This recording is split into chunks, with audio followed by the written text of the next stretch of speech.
RFM Midi. Mesdames, Messieurs, bonjour, merci de votre fidélité. Bienvenue à RFM Midi, le grand journal. Barthélémy Ngom. À la une, la polémique autour de la déclaration de politique générale du Premier ministre Ousmane Sonko, Moustapha Diakhaté. L'ancien président du groupe parlementaire Benno Bokk Yakaar, il demande au président de l'Assemblée nationale de prendre ses responsabilités. En quoi faisant, vous l'entendrez. Mairie de Ziguinchor, le successeur d'Ousmane Sonko sera connu d'ici quelques heures. Ce sera au terme de la rencontre convoquée ce jeudi par le préfet pour procéder au vote. Seulement un seul candidat, il s'agit de Djibril Sonko, deuxième adjoint au maire. Les autres candidats de PASTEF se sont retirés. L'opposition n'a pas présenté de candidature. Mise en place des semences et intrants agricoles, un retard peut en cacher un autre. Le président de Force Paysanne justifie les lenteurs par le retard dans la notification et le remplacement de certains opérateurs. Visite du ministre de l'Agriculture dans la vallée du fleuve Sénégal. Les riziculteurs de Matam zappés, ils dénoncent un manque de considération et pourtant, des problèmes, il n'en manque pas. À suivre, le journal international, le sport et la revue de la presse. Point de vue, débat sur la polémique autour de la déclaration de politique générale du Premier ministre.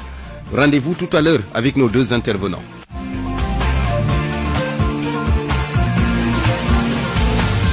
Barthélémy Ngom. Ali Ba est à la technique de ce journal. Bienvenue à tous. D'abord, ce meurtre à Sinthiou, un village situé dans la commune de Yarang Balant, dans le département dans le Balantakunda plutôt. Un jeune âgé d'une trentaine d'années a assémé des coups de coupe-coupe à une vieille d'une soixantaine d'années qui est décédée. Le présumé meurtrier a par la suite pris la fuite. Il n'est toujours pas retrouvé. La gendarmerie de Samine a ouvert une enquête. Bakary Conté. Un jeune maçon du nom de Lamine Fati a tué la mère de son ami vers 1h du matin après une altercation avec le grand frère de son ami. Sylvain Diatta, habitant de Sakyoum, témoigne. C'était un accident et passe vers 1h du matin. Ça trouvait que tout le monde était endormi. Et comme il fait chaud, alors certains sont dehors parce que en ce moment que cet événement est produit à 1h du matin. Il s'agit de meurtre parce que un certain Lamine Fati qui a tué la mère d'Étienne, parce qu'Étienne était ton copain à Lamine, parce que souvent ils causent ensemble, ils font tout ensemble. Alors au moment de causerie, Idrissa et Diatta, le grand frère à Étienne, s'est pris avec Lamine. Maintenant, la mère a entendu ce bruit, elle est sortie. C'est à ce moment que vraiment, ce dernier s'est armé, et vraiment, il a donné des coups de coupe-coupe à la mère et il a tué. Il a pris le coucou dans la maison même. Comme je l'ai tantôt dit que tout le monde était endormi, alors que le père de famille ce jour était au pâturage parce qu'il a un troupeau de bœufs, comme avec le vol de bétail, et il est contraint de passer la nuit. Après l'incident, le meurtrier a ensuite pris la fuite et s'est dirigé vers la Guinée-Bissau. La brigade de gendarmerie de Samine a fait le déplacement sur le lieu. Une enquête a été ouverte. Selon certains habitants de Sakyoum, le jeune homme est un ivrogne. Il est habitué des faits. D'ailleurs, le mois dernier, il avait cassé les bras de sa propre mère. Le corps sans vie de la vieille est à la morgue du centre de santé de Samine. Bakary Conté, Sédhiou, Radio Futur Média. RFM, partout, tout le temps. Je vous l'annonçais tout à l'heure, l'ancien président du groupe parlementaire Benno Bokk Yakaar, Moustapha Diakhaté, qui se prononce sur la polémique autour de la déclaration de politique générale du Premier ministre Ousmane Sonko. Il souligne que la DPG est une disposition constitutionnelle. Moustapha Diakhaté demande au président de l'Assemblée nationale de saisir soit le président de la République ou alors le Conseil constitutionnel pour régler cette affaire. Ce n'est pas le règlement intérieur de l'Assemblée nationale qui fait obligation au Premier ministre de faire sa déclaration de politique générale. C'est une disposition constitutionnelle. C'est une obligation constitutionnelle de tout Premier ministre du Sénégal de présenter sa déclaration de politique générale devant la représentation nationale. Évidemment, l'Assemblée a voté en ne modifiant pas le règlement intérieur, mais ça n'absout pas cette disposition constitutionnelle qui impose au Premier ministre de présenter sa déclaration de politique générale. J'ai entendu hier les députés de Yewwi Askan Wi, tout au moins même de PASTEF, je crois que précisément, ils font à leur fonction de représentant du peuple sénégalais. Ousmane Sonko devra se présenter devant l'Assemblée nationale et faire sa déclaration. Maintenant, on ne lui impose pas de date. Et à ce niveau-là, je crois que c'est le président de l'Assemblée nationale qui doit saisir le président de la République pour que cette affaire soit tirée au clair. Et si maintenant le président ne prend pas ses responsabilités, le président de l'Assemblée peut saisir le président du Conseil constitutionnel pour lui demander comment régler ce problème-là. Maintenant, après ça, il faut, de mon point de vue, que même dans la Constitution, on met le délai. Parce que véritablement, ce n'est pas le réglementaire qui impose au Premier ministre de faire ça. Mais c'est c'est la constitution du Sénégal. Je crois que véritablement c'est une honte. Mais mieux, on a entendu un responsable de PASTEF dire hier que Ousmane Sonko ne se présentera pas devant cette assemblée-là. Il ne revient pas au premier ministre de choisir l'assemblée devant laquelle il fait sa déclaration de politique générale. C'est l'assemblée qui est là au moment de sa nomination qui doit recevoir sa déclaration de politique générale. Moustapha Diakhaté, l'ancien président du groupe parlementaire Benno Bokk Yakaar, sur cette polémique qui entoure la déclaration de politique générale du Premier ministre Ousmane Sonko. Ousmane Sonko qui s'est retiré de la mairie de Ziguinchor. Donc son successeur devrait être connu dans les heures qui viennent au terme de la rencontre convoquée ce jeudi par le préfet. Lamine Ba, vous êtes en ligne, bonjour. Bonjour Barthélémy Ngom. Le vote a démarré, mais un vote symbolique puisque un seul candidat s'est présenté en la personne de Djibril Sonko, le deuxième adjoint au maire. Exactement, Barthélémy. Ousmane Sonko, pour moi, devrait donc bientôt connaître son remplaçant à la mairie de Ziguinchor. Comme vous l'avez dit, seul Djibril Sonko s'est présenté deuxième adjoint au maire de Ziguinchor. Djibril Sonko, seul candidat, parce que il faut le dire, tous ces jours-ci, le PASTEF avait donc plusieurs candidats qui s'étaient signalés, dont le jeune Bassirou Koli, Aïda Bodian, celle qui a assuré l'intérim du maire démissionnaire, mais également Alassane Diédhiou, l'ancien vice-recteur de l'université Assane Seck de Ziguinchor.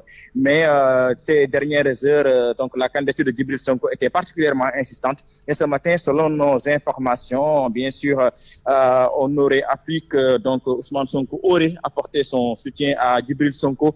Djibril Sonko qui est donc un peu municipal, donc qui aujourd'hui est presque sûr d'être le prochain maire de Ziguinchor parce qu'il est le seul actuellement en liste. D'ailleurs, Barthélémy, il faut dire que lui, il a choisi un bulletin vert et pour symboliser le caractère démocratique du vote, un bulletin blanc a dû être même introduit pour permettre à ceux-là qui ne sont pas favorables à sa candidature de voter avec le bulletin blanc. Donc, le vote se poursuit et le dépouillement ne devrait pas tarder. Donc, Djibril Sonko, sur qui nous reviendrons certainement dans nos prochaines éditions par rapport à son parcours et à son profil. Mais il faut dire que donc il est parti pour être le prochain maire de Ziguinchor. Merci beaucoup, merci Lamine Ba. Midi 7 minutes, la suite du journal, c'est éducation. Les résultats du baccalauréat technique, l'IA de Ziguinchor justement, qui enregistre un taux de réussite de 22% au premier tour, une légère baisse à noter donc comparé aux résultats du premier tour de l'année dernière. Sur le plan de l'organisation, les autorités académiques tirent un bilan satisfaisant pour le bac général qui débute le 2 juillet prochain. L'inspection d'académie de Ziguinchor, bien sûr, dit avoir pris toutes les dispositions pour un bon déroulement des épreuves si l'on sait que le baccalauréat de cette année va se dérouler plutôt en plein hivernage. L'Académie de Ziguinchor présente cette année plus de 10 000 candidats avec plus de filles que de garçons. Cher Faye, l'IA de Ziguinchor. Les résultats du bac technique 2024 sont disponibles depuis hier. Cette année, au premier tour, on a un taux de réussite de 22,58%, légèrement en baisse comparé à 2023. L'organisation du bac technique a été une parfaite réussite parce que toutes les recommandations formulées lors du CRD en lien avec la préparation des centres ont été mises en œuvre, mais aussi vraiment la présence des candidats. On a un taux de présence de 98,4%, ce qui est exceptionnel. Et le bac général est à venir à présent. Là, actuellement, on est en période hivernale, entre autres. Est-ce que vous avez pris les précautions pour une bonne organisation du bac? Le tour que nous avons effectué cette semaine pour constater le niveau de préparation des centres, nous avons pu constater de visu qu'il y a un niveau très satisfaisant de préparation des centres, surtout en ce qui concerne l'étanchéité des salles de classe qui sont choisies pour accueillir les candidats, mais également par rapport à la préparation globale. Donc tout un dispositif est en place vraiment pour accueillir et les candidats et les commissions, vraiment pour assurer un bon déroulement du bac. L'Académie de Ziguinchor présente cette année combien de candidats? L'inspection d'académie présente 10 641 candidats. Soit une augmentation d'environ 372 candidats comparé à 2023. Autre remarque également, c'est que les filles sont de loin plus nombreuses parmi les candidats. Nous avons 56,3% des candidats qui sont des filles. Cher Faye, l'IA de Ziguinchor, ce constat à fatigue, moins de 10% seulement des élèves fréquentent les séries scientifiques, pourcentage trop faible aux yeux des autorités académiques, et pour encourager les élèves de S1 à poursuivre leurs études dans les séries scientifiques, eh bien, l'université numérique Cheikh Hamidou Kane leur a octroyé des ordinateurs. Aminata Goudiaby. La fréquentation des séries scientifiques par les élèves reste faible dans la région de Fatick. L'inspecteur d'académie s'est référé au nombre de candidats au baccalauréat cette année pour donner le pourcentage. Moins de 10%, S1 et S2 confondus. On évalue ça au niveau du baccalauréat. Aujourd'hui, nous sommes à 10 000 inscrits au baccalauréat. Parmi ces 10 000 inscrits au baccalauréat, nous n'avons que 1000 à peu près qui sont en séries S1, S2 et dans les séries techniques. Donc vous voyez que ça ne fait pas 10%. L'université numérique Cheikh Hamidou Kane, à travers son programme Force N, formation ouverte pour le renforcement des compétences de l'emploi et de l'entrepreneuriat, mène une politique incitative à la fréquentation des séries scientifiques. Le programme a doté les élèves de première et de terminale S1 de la région d'ordinateurs. L'objectif, c'est d'accompagner ces élèves à se maintenir dans ces séries scientifiques. Le Sénégal, il y a 60 ans, était au même niveau que des pays aujourd'hui qui sont émergents. Et nous pensons que la différence, c'est qu'eux, ils ont beaucoup plus de scientifiques que nous. Le programme a pensé apporter sa contribution dotée aux élèves qui sont déjà dans ces séries d'ordinateurs. 47 élèves sont bénéficiaires dans l'académie de Fatick. Seuls 5 lycées ont des élèves en S1. Ces ordinateurs vont leur faciliter les apprentissages. Chériaba Diop, inspecteur d'académie de Fatick. Dans l'académie de Fatick, pour les séries S1 mathématiques, il n'y a que 5 lycées qui sont dans ce programme. C'est les lycées de Niakhar, le lycée de Tataguine, le lycée de Sokone, le lycée de Foundiougne et les lycées de Fatick, Komodofène. Nous sommes à 47 lycées. Parmi ces 47, il n'y a que 5 lycées qui ont des séries S1. Fier de recevoir son ordinateur, Seynabou Faye de la première S1 du lycée Komodofène Diouf invite ses camarades à choisir davantage les maths et les sciences. Sourire aux lèvres, elle décline sa vocation. Déjà, je veux être ingénieur. Aminata Goudiaby, Fatick RFM. Aminata Goudiaby, midi 12 minutes, vous suivez le journal sur RFM et je vous en remercie. RFM, fréquence de modulation 94.0, la radio en puissance. RFM midi. Distribution des semences et autres intrants agricoles dans le monde rural, les paysans se plaignent du retard. C'est le cas à Koul, dans le département de Tivaouane. Et bien là-bas, les paysans ont même mis en place une coopérative agricole pour faire face aux difficultés qu'ils rencontrent pour cette présente campagne. Charanta Diop. Ces paysans et éleveurs s'étaient donné rendez-vous à la place publique de Koul pour mettre en place une coopérative agricole. Ils en ont profité pour alerter les autorités sur leur situation. Ainsi, le maire de Koul, Modou Fall, évoque le retard accusé dans la distribution des semences, la mauvaise qualité des semences, des problèmes créés, selon lui, par les intermédiaires. Comme vous le savez, l'intermédiation fait perdre aux paysans, aux éleveurs, beaucoup d'argent. Parce que si quelqu'un achète donc le kilogramme d'arachide à 400, il va vendre ça à l'État à 800 francs. Vous croyez que ça c'est normal? Non.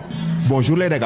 Les semences ne sont jamais de qualité. Les semences ne sont pas suffisantes. Et ça vient aussi tardivement. Parce qu'aujourd'hui, nous n'avons pas encore reçu nos semences. Mais on vient de nous dire qu'au plus tard vendredi. Pour faire face à ces difficultés, les producteurs de la zone de cette partie du Cayor ont pris l'initiative de mettre en place une coopérative agricole en mesure de prendre en charge toutes leurs difficultés. Ceux qui s'activent dans le domaine donc du maraîchage, ils sont là. Ceux qui s'activent dans le domaine de l'élevage, ils sont là. Ceux qui s'activent dans le manioc, ils sont là. Dans le niébé, ils sont là. Dans l'arachide, ils sont là. Dans le mil souna, pour un départ, tous les segments sont représentés et bien représentés. Parce qu'on veut que vraiment demain, si on parle de coopérative, Koul soit pris comme exemple. Un appel a été lancé à l'endroit du ministre de l'Agriculture et de l'Élevage pour venir en aide aux paysans de Koul et des villages environnants. RFM Thiès, Cheikh Anta. Dans le département de Médina Yoro Fula, c'est également la même chanson. Les paysans disent attendre les semences. Et pourtant, Abdoulaye Diallo, l'hivernage s'y est déjà installé.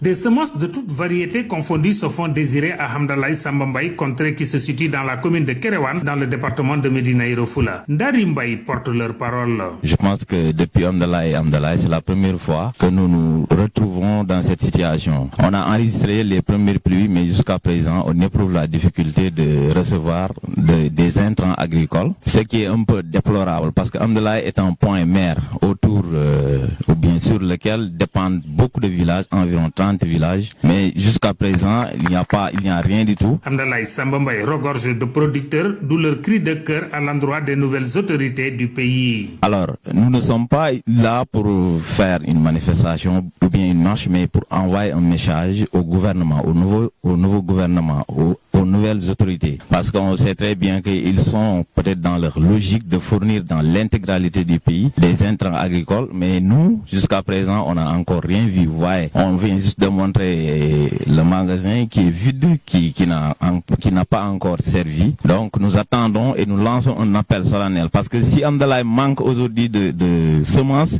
c'est tout un groupe de villages qui manque vraiment, et ça peut impacter négativement le développement de cette petite localité-là qui était sur le point de se développer. Donc, c'est un message fort que nous lançons aux autorités. Vraiment, on en a besoin. L'absence de semences dans une zone comme celle de Hamdallah Samba Mbaye pourrait engendrer un manque à gagner énorme pour les habitants de cette partie du pays. RFM Kolda, Abdoulaye Diallo. Abdoulaye Diallo. À Kermadjabel, par contre, les semences sont bien disponibles, mais la répartition des quotas suscite plutôt un grincement de dents. Certains paysans laissés en rade ruent dans les brancards et demandent aux autorités de rectifier le tir avant qu'il ne soit trop tard. Barham Gaye, le président de la commission distribution des semences, il est interrogé par Fatoumou. Aluba me dit que l'élément en place n'est pas encore en place. Barham Gaye, le président de la commission distribution des semences. On avait reçu le ministère de l'Agriculture et le ministère des Finances pour que la transparence des commissions, est-ce que ça se passe bien ou bien est-ce que les producteurs, donc on a reçu ce que la commission a donné, on a observé que le quota qu'on donne les producteurs, c'est un peu bas, c'est un peu petit, donc on a demandé que s'il y a la possibilité d'augmenter le quota, ça nous arrangerait parce que il y a des producteurs, il y a des gros producteurs qui cultivent presque 8 hectares, on les donne 200 kilos, je pense que vraiment ça ne suffit pas. On a fait des corrections par rapport à l'autorité, parce qu'on a fait un autre ciblage, parce qu'on a fait le premier, comme ce que vous avez imaginé, qu'on a fait une réunion dans les quartiers, qu'on observe les cultivateurs, les producteurs, mais on a fait un autre ciblage pour que il y a des gens qui doivent bénéficier des intrants. On n'a pas reçu un coup des intrants de l'arachide. On a fait des revendications pour qu'on puisse aller chez les autorités pour qu'ils puissent nous aider par rapport à l'augmentation ou bien le quota qu'on nous a confié ou bien qu'on nous a donné. On dit que le quota, c'est pas, ça ne suffit pas donc. C'est 200 kilos par ménage. Et oui, par rapport à ces lenteurs notées dans la mise en place des semences et autres intrants agricoles, eh bien, nous avons donné la parole à Aliou Dia, le président de Force Paysanne. Il justifie ces lenteurs justement par le retard noté dans le retard donc des notifications et le remplacement de certains opérateurs. Écoutez ce qu'il a dit à Eladji Ndiogou. Beaucoup d'opérateurs, compte tenu de leurs problèmes, n'ont pas pu mettre à la disposition à temps les quantités qui leur ont été notifiées. Je crois que la date limite de mise en place que le ministère avait fixée aux opérateurs, c'était le 14 juin. Mais on a constaté que le 14 juin, beaucoup d'entre eux n'avaient pas pu effectivement respecter leurs engagements de mise en place. Le ministère était obligé même de faire des substitutions. Ceux qui n'avaient pas pu respecter les engagements ont été effectivement changés et d'autres effectivement ont été rechoisis. Ce qui fait qu'effectivement, ça a quand même bougé. Dans beaucoup de communes, quand même, il y a eu de nouvelles mises à disposition, soit au niveau de semences ou bien au niveau même des intrants. Quand je prends l'exemple de ma propre commune, c'est hier que les niébés sont arrivés. L'arachide est arrivé il y a 5 jours. La commission s'est réunie hier et certainement dans la semaine, la distribution sera effective. Dans beaucoup de communes, donc, cela a commencé, mais il y a des communes qui n'ont pas encore eu leur quota, ni en engrais, ni en semences. Cependant, quand même, le travail continue. Je ne crois pas actuellement qu'on puisse s'alarmer ou bien qu'on puisse vraiment avoir peur. Ali Dial, le président de Force Paysanne, et nous parlons de la tournée du ministre de l'Agriculture dans la vallée du fleuve Sénégal. Les riziculteurs de Matam, pas associés à cette visite, font part de leur colère.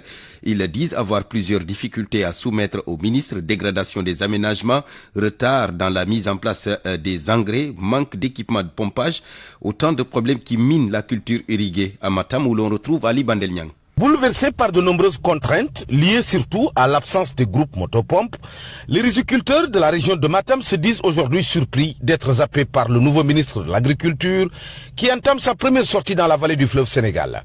Voici leur cri du cœur porté par Mamoudou Kane, le président de leur fédération régionale. Le matériel agricole, particulièrement des motopompes. Actuellement, nous avons plus de 4000 hectares qui ne peuvent pas aller en campagne faute de motopompes. Nous avons un problème de moissonneurs. Il y a quelques unions qui sont allés en campagne de contre-saison, ils ont des problèmes de moissonneurs.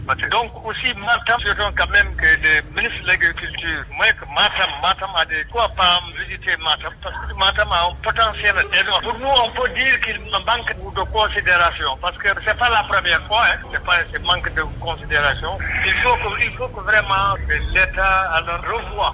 La région de Matam a un potentiel. En plus de l'état de dégradation très avancé des aménagements hydro-agricoles et des impayés à la banque, ces paysans attendent toujours l'arrivée des engrais indispensables à la culture irriguée. Il y a des unions déjà qui sont entamées leur campagne. Et nous, ce qui nous intéresse, c'est que l'engrais soit en place à temps, afin que nous puissions respecter le calendrier culturel. On attend avec impatience l'arrivée des intrants. Bien sûr, l'État a subventionné les intrants dans son ensemble. Mais... Avec un potentiel de terre irrigable estimé à plus de 55 000 hectares, Matam ne dispose aujourd'hui que de 7 000 hectares en exploitation. Et du fait de nombreuses contraintes, plus de 4 000 hectares risquent de rater la présente campagne agricole de l'hivernage. Matam, Ali Bandelnian. RFM. Le ministre de l'Agriculture donc qui se rend dans la vallée du fleuve Sénégal, une visite du 27 au 30 juin prochain. Midi 21 minutes, nous parlons de ces agréments de 6 chaînes de radio et télévision guinéennes qui ont été retirés le mois dernier.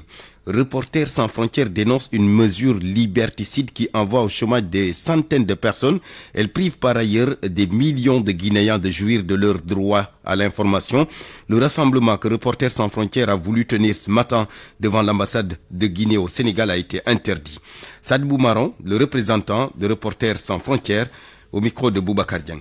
En réalité, ce qu'il se passe, c'est que pour nous, c'était juste une démarche de mobilisation. On a une lettre à destination du Premier ministre guinéen Baouri. Nous nous sommes dit que nous allons former un groupe avec les acteurs et défenseurs de la liberté de la presse qui souhaiteraient nous accompagner pour venir déposer la lettre et et repartir. C'est comme ça que c'était ça un peu l'idée de base. Mais quand on s'est levé ce matin, on a vu effectivement qu'il y a eu un déploiement de forces de défense et de sécurité autour de tout cela. C'est ce qui veut dire que même actuellement, donc, le fait de déposer dans une ambassade de la Guinée une simple lettre est quand même un acte interdit. Pour nous, cela ne valait absolument pas la peine et c'est quelque chose qui est très regrettable. Et nous pensons que actuellement, ce qui est le plus important, il faut qu'il y ait des déclics dans le continent pour de l'ensemble des défenseurs de la liberté de la presse, mais également de l'ensemble des confrères. Aujourd'hui, la situation de la liberté de la presse en Afrique de l'Ouest, y compris dans un pays comme la Guinée, dirigé par une autorité militaire, est à rude épreuve et il est pratiquement important pour l'ensemble des défenseurs de l'ensemble des pays de se lever pour dire non. Il faut dire non au retrait des agréments des médias, mais il faut dire non aux tentatives liberticides qu'on a vues émerger dans ce pays-là depuis un certain nombre d'années. RFM. L'actualité internationale. Avec Georges Diop, bienvenue. Merci Barthélémy. Au Kenya d'abord, de nouvelles manifestations malgré le retrait du projet de budget contesté. La police a tiré ce matin des balles en caoutchouc et des gaz lacrymogènes pour disperser des manifestants dans le centre de la capitale Nairobi. Anna Rochard. Après plusieurs jours de tension, la journaliste et militante Hanifa Adan a appelé à une marche blanche pacifique ce jeudi à la mémoire des victimes. Pourtant, selon l'AFP, quelques échauffourées ont éclaté à Nairobi entre les forces de l'ordre déployées en nombre dans les rues du centre-ville et de petits groupes de manifestants. Au moins 3 personnes ont été arrêtées. Selon la même source, des policiers en tenue anti-émeute ont bloqué aujourd'hui l'accès aux routes route menant à State House, le palais présidentiel kényan, mais aussi au Parlement. Dans le centre d'affaires de la capitale, de nombreux commerces sont fermés. C'est hier mercredi, en fin de journée, que le président William Ruto a annoncé le retrait du projet de budget. Il souhaite par ailleurs une concertation nationale avec la jeunesse. Mais certains activistes y voient juste une opération de com. Le gouvernement kényan, lui, avait estimé que de nouvelles taxes étaient nécessaires pour redonner une marge de manœuvre au pays lourdement endetté et surtout pour financer des programmes destinés aux agriculteurs et aux enseignants. La dette publique du Kenya est estimée à 71 milliards d'euros, soit près de 70% du PIB. Le ministre mauritanien Georges, ministre mauritanien de la Défense qui est en visite de travail au Mali depuis hier d'ailleurs. Le général de division Anana Ould Sidi a été reçu par le ministre de la Défense et des anciens combattants, le colonel Sadio Kamara. La rencontre s'est tenue à huis clos. Selon Malijet, les échanges auraient porté sur la coopération et la collaboration sécuritaire entre le Mali et la Mauritanie, également sur le renforcement de la lutte contre le terrorisme transfrontalier. Après leur tête-à-tête, les deux ministres se sont rendus à Koulouba pour rencontrer le président de la transition, le colonel Assimi Goïta. Hors du continent, en Belgique, 2 personnes tuées dans une fusillade de cette nuit à Bruxelles. 2 autres sont grièvement blessés. Leur pronostic vital est engagé. Une 3e personne blessée a pu être stabilisée selon un porte-parole de la police. Les tirs se sont produits aux alentours d'un café de la commune bruxelloise de Saint-Gilles, où les suspects sont en fuite. En France, la Cour d'appel de Paris a décidé ce jeudi de renvoyer l'islamologue Tariq Ramadan devant une cour criminelle française pour des viols sur 3 femmes selon l'agence France Presse. Elle a cependant écarté le cas d'une 4e. Les avocats de cette dernière ont dénoncé une décision incompréhensible. Un des avocats de Tariq Ramadan a de son côté assuré que le combat continue pour l'innocence de son client. En France, toujours avec les législatives, anticiper la barre des 2 millions de procurations pour participer au scrutin des 30 et 7 juillet a été franchie hier soir au plan national à la date du 26 juin inclus, soit 4 jours avant le premier tour. Le ministère de l'Intérieur a comptabilisé 2 124 918 procurations établies depuis le 10 juin. La Bolivie, pour terminer, le général José Zúñiga a été arrêté après avoir mené des troupes devant le siège du pouvoir exécutif à La Paz dans une tentative de coup d'État hier mercredi. Le président Luis Arce a appelé à la mobilisation contre le coup d'État et au respect de la démocratie. Pour le moment, les raisons de la tentative de coup d'État restent imprécises, mais lorsque Juan José Zúñiga a été arrêté, il a déclaré que c'était le président Luis Arce lui-même qui lui avait demandé d'organiser la prise de la place Murillo par les militaires. Merci beaucoup Georges Déthié Diop. Nous retournons tout de suite à la mairie de Ziguinchor. Nous l'avons annoncé dans ce midi. Le successeur d'Ousmane Sonko est donc connu. Il s'agit de Djibril Sonko. Il devient le nouveau maire de Ziguinchor. Djibril Sonko qui était jusque-là le 2e adjoint au maire. Nous y reviendrons bien sûr lors de nos prochaines éditions avec Lamine Ba qui suit tout cela pour nous depuis ce matin. Midi 27. Parole aux auditeurs. L'actualité, qu'en pensez-vous? Moi, je pense que vous devez. Réagissez dans nos éditions d'information sur l'actualité. Bonjour. Du lundi au vendredi, vous avez la parole sur RFM. Point de vue, débat sur la polémique autour de la déclaration de politique générale du Premier ministre Ousmane Sonko. Rendez-vous en fin de journal avec nos 2 intervenants. RFM Sport. Avec Malal Diagne Junior, bonjour. Bonjour Barthélémy. Athlétisme d'abord, Louis-François Mendy qui déplore sa prise en charge. Sa prise en charge par la Fédération sénégalaise. C'est lié aux primes, mais également à la préparation de ces compétitions. Le tout nouveau champion d'Afrique a dénoncé cela à travers une sortie pour inviter les fédéraux à plus de responsabilités, mais également à une bien meilleure prise en charge afin de leur permettre de réaliser des performances au sommet en Afrique et dans le monde.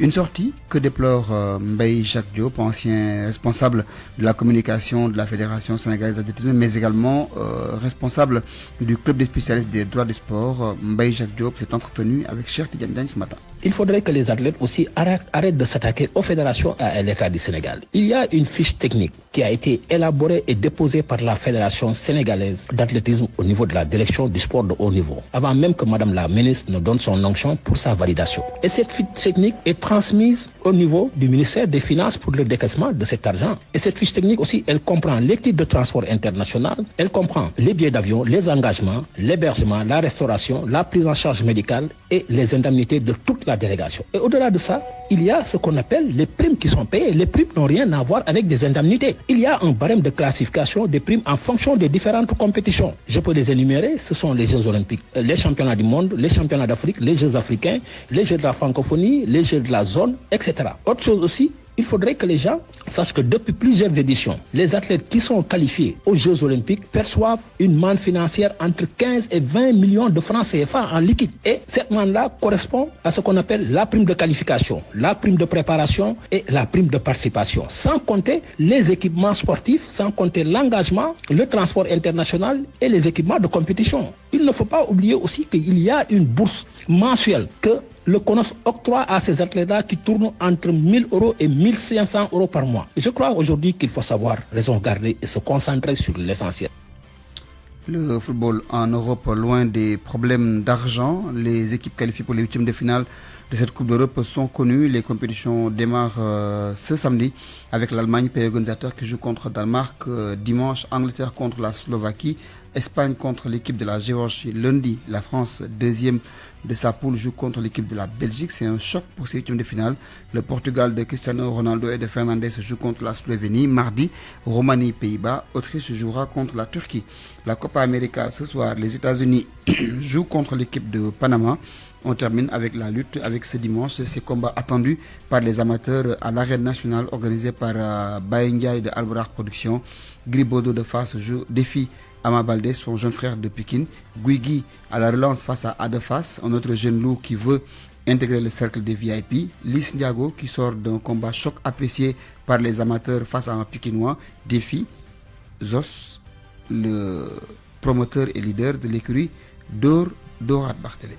Merci beaucoup Malad Diagne Junior. Juste pour compléter votre journal des sports, notez que le défenseur sénégalais de Nottingham Forest, Moussa Niakhaté, pourrait donc rejoindre l'Olympique lyonnais en Ligue 1 en France pour un montant compris entre 14 et 18 millions d'euros, bonus inclus.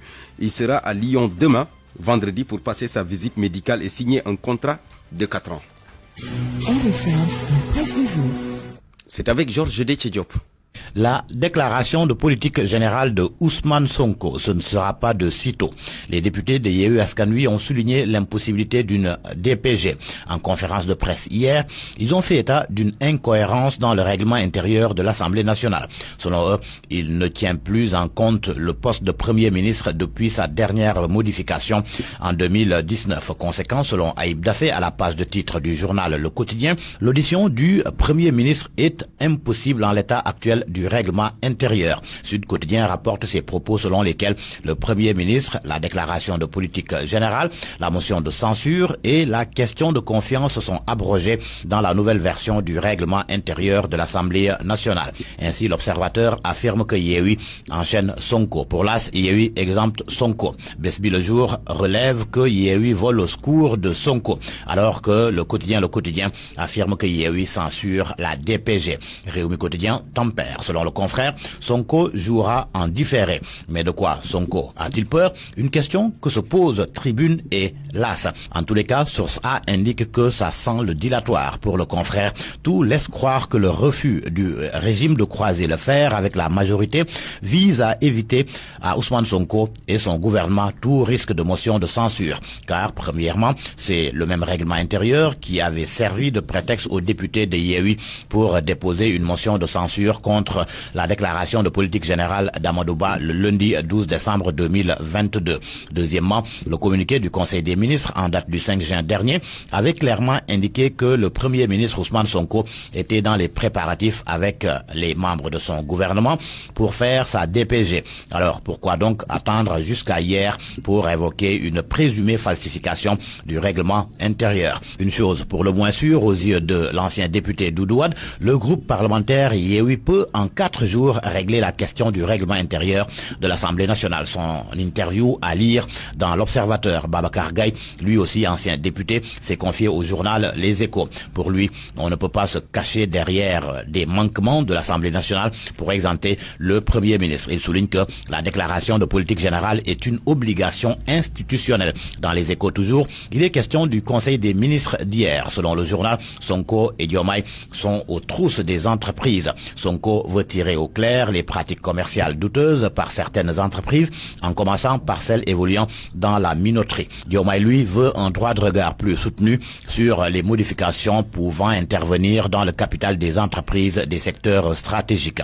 Dans le même sillage, Le Soleil informe qu'en Conseil des ministres, le chef de l'État a exposé au gouvernement sa vision en matière de conduite budgétaire et le nouveau programme national de restructuration et de réhabilitation du tissu industriel. Cette enquête sur les prix des produits pétroliers, le journal Enquête fait état de 1800 milliards de francs CFA injectés par l'État au titre de la subvention des produits d'hydrocarbures ces 3 dernières années. FCIP, PSE et taxes portuaires, les taxes cachées dans les produits pétroliers. Ahmed Guissé explique pourquoi le Sénégal est plus cher que ses voisins malgré les subventions. Sénélec quand les ménages supportent les charges excessives de l'entreprise. Enquête sur les prix des produits pétroliers, l'éternelle fuite en avant, c'est à lire à la page 3 de Enquête. Les sports pour boucler à la une du journal Record, Barça B, offre concrète de Porto. Mikayil Faye, l'heure de partir, s'interroge le journal qui s'intéresse par ailleurs au 23e championnat d'Afrique d'athlétisme. Salissar s'offre la médaille d'or à Douala en triple saut. À la une du journal Stade, Euro 2024, Allemagne, France, Espagne et Portugal. Tableau de la mort pour 4 favoris. À vos kiosques et bonne lecture. Parole aux auditeurs. L'actualité, qu'en pensez-vous? Nous en venons maintenant à point de vue, débat sur la polémique autour de la déclaration de politique générale du Premier ministre Ousmane Sonko. Pour en parler, nous sommes avec le docteur Malaw Kanté. Docteur, bonjour. Vous êtes analyste politique, notre deuxième intervenant, également docteur Demba Gueye. Bonjour docteur. Bonjour Barthélémy. Analyste politique également. Docteur Malaw Kanté, d'abord, depuis quelques jours, on assiste à une polémique autour de la déclaration de politique générale du Premier ministre Ousmane Sonko, qui est à la défense des députés de Yewwi Askan Wi, qui convoque le règlement de l'Assemblée nationale, le règlement intérieur, pour dire que Ousmane Sonko ne peut pas se présenter à l'Assemblée pour une déclaration de politique générale à l'état actuel du règlement intérieur, justement. D'abord, quelle est votre première réaction par rapport à cette situation? Alors, bon, cela ne m'étonne pas. Hein. Il faut savoir que la déclaration de politique générale, c'est une tradition. Donc, c'est une vieille tradition qu'on a toujours connue ici au Sénégal. Maintenant, depuis la suppression du poste de Premier ministre, cette déclaration n'est plus obligatoire. M. Sonko n'est plus obligé de venir à l'Assemblée en ce moment pour faire sa déclaration de politique. Bon, maintenant, on sait que c'est un acte symbolique, justement, qui est très important. Hein. D'abord, cela permet aux populations de connaître le programme, effectivement, du gouvernement, mais cela permet aussi également à l'opposition de pouvoir, quelque part, contre-attaquer ou tout simplement apporter peut-être quelques éclaircissements par rapport à la politique du gouvernement. Donc c'est purement symbolique. Actuellement, le Premier ministre n'est pas obligé. C'est vrai que cela joue un rôle quand même assez important, cette déclaration de politique dans la vie politique en général, parce qu'il permet, comme je viens de le dire, de définir la politique du gouvernement, de présenter la vision du président. Mais est-ce que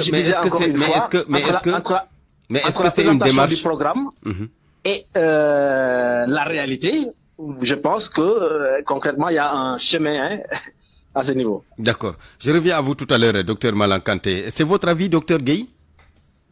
Moi, je pense que le Premier ministre est obligé de faire sa déclaration de politique générale, tout simplement parce que nous avons entendu les arguments.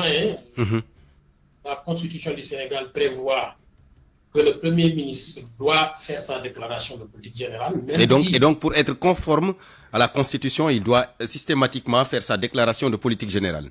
Absolument. Je ne suis pas juriste, mais tout le monde est d'accord qu'il n'existe pas un texte de loi qui est supérieur à la Constitution.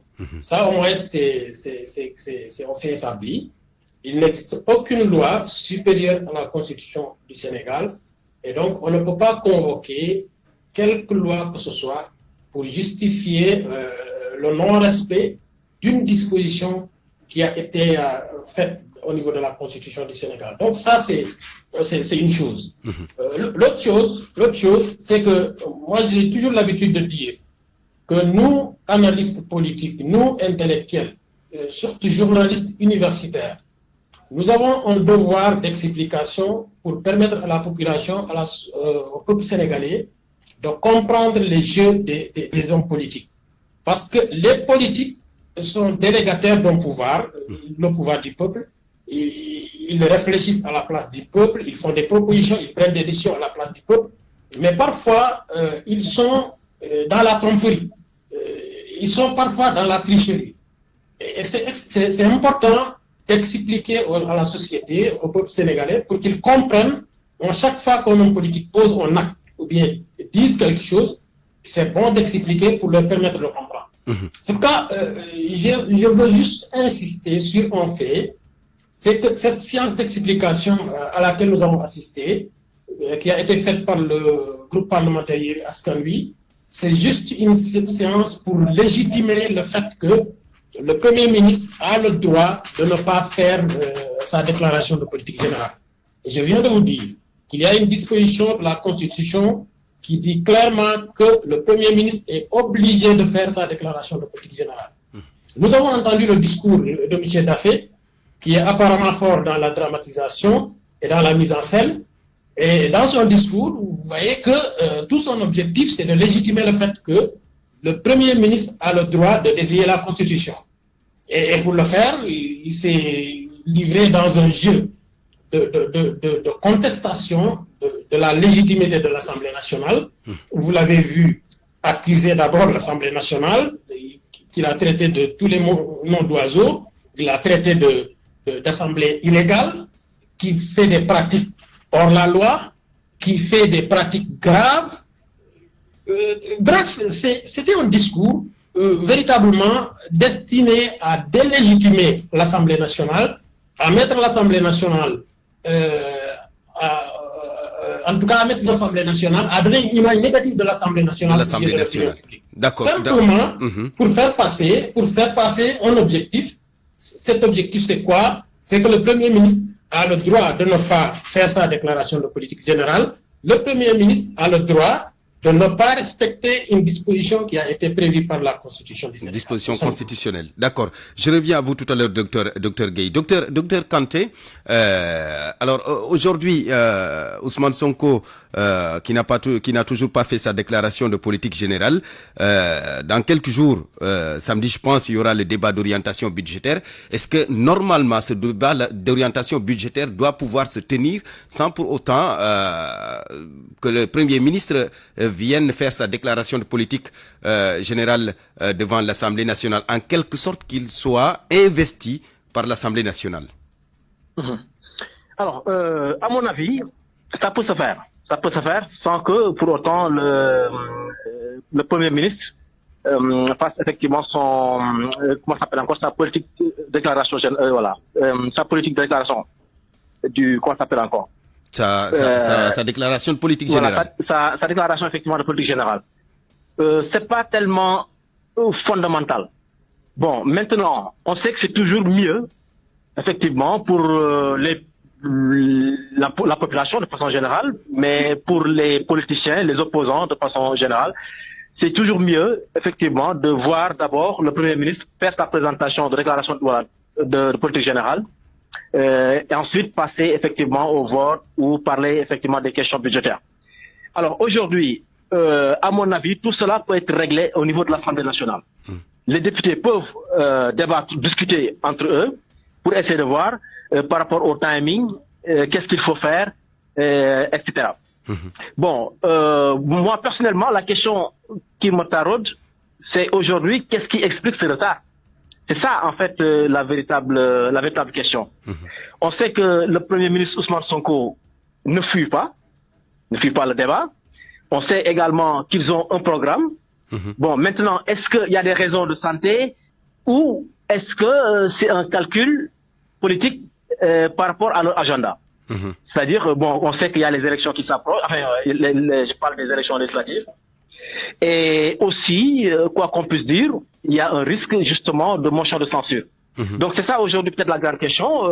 Qu'est-ce qu'il calcule? Qu'est-ce qui fait qu'aujourd'hui le président tarde effectivement à se présenter au niveau de l'Assemblée nationale? Mais je pense que ils peuvent bien entendu parler des questions budgétaires sans que le président, le Premier ministre se présente effectivement à l'Assemblée nationale. Merci beaucoup Dr Malaw Kanté, merci analyste politique. Dr Gueye, je termine avec vous sur ce débat d'orientation budgétaire. Que faut-il faire? Attendre la déclaration du Premier ministre ou le faire bien avant? En tout cas, à mon avis, les questions qui concernent le budget, c'est des questions prioritaires. Parce que c'est des questions qui impactent directement la vie des Sénégalais. Donc, c'est des questions qui ne peuvent pas attendre. S'il y a un contentieux entre le groupe parlementaire et le règlement intérieur de Yewwi Askan Wi, que ce contentieux-là n'interfère pas dans la marche normale des institutions de la République. C'est tout ce que je veux dire à ce niveau. Je veux juste dire que, quel que soit le différend qui existe entre les deux parties, les institutions doivent continuer à fonctionner. Et le vote, le débat parlementaire concernant le budget est une priorité pour la nation sénégalaise. Ça dépasse les intérêts de Yewwi Askan Wi, ça dépasse les intérêts également de Benno Bokk Yakaar. Donc c'est une question prioritaire qu'il faut vider. Mais je voudrais juste encore revenir sur la déclaration du groupe parlementaire Yewwi Askan Wi et attirer leur attention sur les manquements que nous notons souvent dans leur sortie. C'est que parfois il y a des arguments très légers qui ne nous convainquent pas, nous analystes, nous intellectuels, et qui parfois ne convainquent même pas le Sénégalais ordinaire. Parce que les arguments qui ont été brandis par M. Daffé concernant ce règlement intérieur, c'est des arguments qui ne passent pas pour nous qui étions là en 2022, parce que c'est ce même règlement intérieur qui a permis d'installer cette 14e législature. C'est ce même règlement intérieur qui a permis au groupe Yewwi Askan Wi de déposer sa motion de censure contre le Premier ministre Amadou Ba. Et ce même règlement intérieur qui a permis au Premier ministre Amadou Ba de faire sa déclaration de politique générale.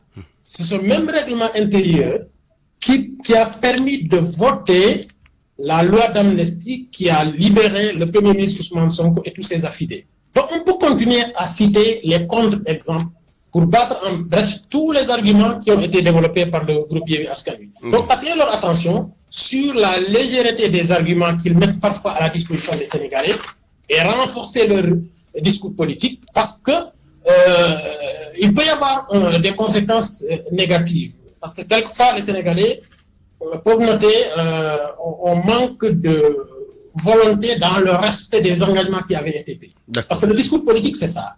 C'est des promesses, mais quand on accède au pouvoir, on a l'obligation de respecter ces promesses. Et parmi les promesses qui ont été faites par le groupe Yewwi Askan Wi, notamment par le président Ousmane Sonko et le Premier ministre Ousmane Sonko et le président Diomaye, parmi ces promesses, il y avait le respect d'un certain nombre de valeurs. Pas de louvoiement, pas de tricherie politique. Nous allons redresser l'État du Sénégal. Voilà le discours qu'ils ont servi à la population sénégalaise et qui leur a permis d'accéder au pouvoir. Si maintenant ils reviennent aujourd'hui pour nous tenir des discours qui parfois nous font douter, il est évident que ça peut avoir des conséquences sur le plan politique. Surtout sur le plan au niveau des électeurs. Merci beaucoup docteur Demba Gueye, analyste politique. Merci également au docteur Malaw Kanté, lui également analyste politique. On vous retrouve tous les deux dans le journal de 13h. Ce sera tout à l'heure avec Eladjeu Ndiogou Diène. Mesdames, Messieurs, merci à vous. Fin de ce journal présenté par Barthélémy Ngom, mise en onde Aliouba Digital, Maïssa Mbaye, réalisation Eladjeu Ndiogou Diène. Il sera là dans moins de 12 minutes. Chef d'édition Anna Rocha. Bonne suite de programme sur la RFM.